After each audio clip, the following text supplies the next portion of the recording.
명의의 건강 비결 문제입니다. OECD 국가 중 간암 사망률 1위인 우리나라. 재생이 가능한 유일한 장기. 그래서일까요? 우리는 간 건강에 무심해지기도 합니다. 하지만 간암은 소리 없이 찾아와 간의 재생을 멈추고 우리의 생명을 위협합니다. 여기 간암의 위협에 도전하는 명의가 있습니다. 최고보다는 최선을 다해서 환자를 돌보는 의사. 단 1%의 가능성에서 희망을 보는 명의, 서경석 교수입니다. 오늘 이 시간에는 한국인을 위협하는 5대 암 중 간암에 대한 이야기 나눠보겠습니다. 간암 전문의 서경석 교수와 함께합니다.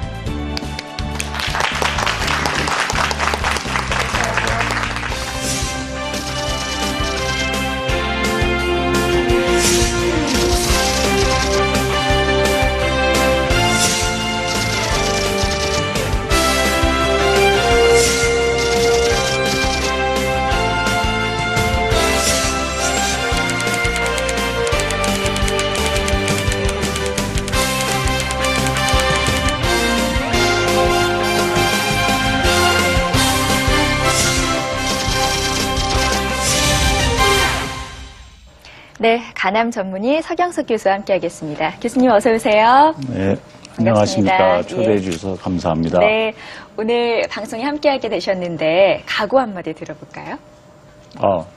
쉽게 잘 말씀드리겠습니다. 네, 알겠습니다. 잘 부탁드립니다. 교수님, 오늘부터 이제 4일 동안 한국인을 위협하는 5대 암 중에 간암에 대한 이야기를 나눠볼 텐데요. 다들 간암이라고 하면 무서워, 이거 고칠 수 있어? 두려워하는 병이거든요. 어떤가요?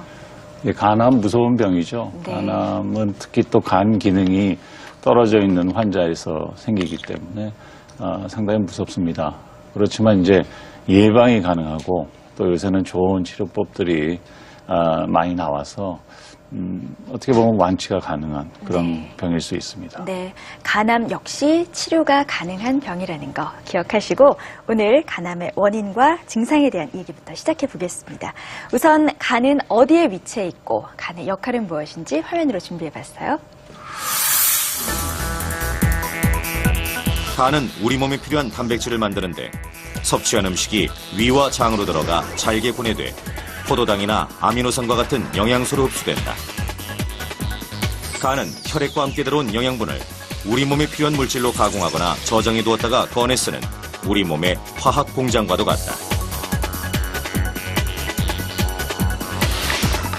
특히 간은 독성 물질을 해독하는 작용을 하는데 기능이 저하되면 간세포가 파괴되어 그 안에 있던 간 효소가 혈액 밖으로 흘러나오는데 이것이 흔히 말하는 간 수치로 일반적으로 40 이상이면 간 기능 이상을 의심하게 된다. 간의 기능을 보고 왔습니다. 독소 해독이 간의 가장 중요한 기능이라고 보면 될까요? 간은 뭐 여러 가지 기능이 있죠. 네. 일단 에너지 대사를 네. 합니다. 먹은 걸 다 처리를 해서 필요할 때 쓰게 만드는 그런 에너지 대사가 중요하고 필요한 물질을 만드는 합성 기능 상당히 중요하죠. 네. 또 독성, 우리가 모든 환경에서 굉장히 많은 독성 물질을 접하게 되고 먹게 됩니다. 네. 또 생기기도 하고요, 몸 안에서.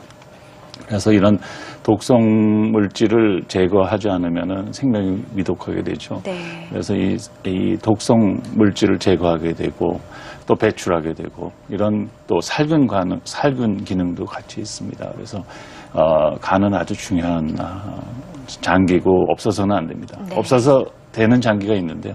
간은 없어서는 안 됩니다. 네, 이렇게 중요한 기능을 하고 있는 장기인 간이 OECD 국가 가운데서 한국인 사망률 1위의 암이네요.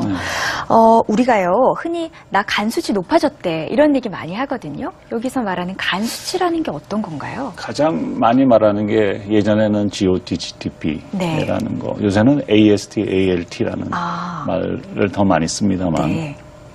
아까도 말씀드렸듯이 간으로는 여러 가지 독성 물질이 오게 돼 있고 그걸 처리하는데 간 세포들이 깨지게 됩니다. 간 세포가 깨지게 되면은 거기서 이런 효소가 들어있던 효소가 밖으로 배출되니까 네. 혈액으로 들어가서 그런 AST, ALT, 보통 말하는 GOT, GTP라는 수치를 올리게 되는 거죠. 네, 네. 즉 이제 얼마나 간이 손상을 받았는지 대표하는 수치입니다. 네, 알겠습니다. 앞에서도 언급했듯이 우리나라 간암 사망률이 굉장히 높거든요. 어느 정도인지 저희가 그래프로 준비해봤습니다. 만성 간질환은 우리나라 40대 남성의 주요 사망 원인이며 특히 간암 사망률은 OECD 국가 중 1위라는 불명예를 안고 있다. 네, 역시 가장 높은 수치를 기록하고 있고 40대에서 50대의 간암 발병률이 1위네요. 네, 다른 암보다는 그런 조금 젊은 층에서 생길 수 있는 가능성이 많습니다. 네. 그 이유는 뭐 여러 가지가 있는데요. 특히 우리나라는 비형 간염이 많습니다. 우리 보통 간암, 간세포암이라고 이제 대변할 수 있는데 네. 간세포암은 암 환자에서 한 70%, 75%가 비형 간염을 갖고 있으세요. 네. 즉 비형 간염이 있으면 한 정상인보다 한 100배 정도 간암에 생길 가능성이 더 많습니다. 네. 그래서 유발인자라고 말할 수 있죠. 네. 근데 이제 비형 간염이 생기는 게 보통 사람들은 이제 술잔을 돌리든지 뭐 다른 물란한 생활을 해서 비형 간염이 생긴다고 알고 있지만 그렇지 않고요. 비형 간염은 주로 이제 위에 모자 감염이 대부분입니다. 네.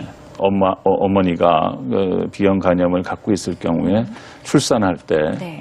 출산 후 바로 뭐 출산 중이든 출산 후든 그때 주로 감염이 됩니다.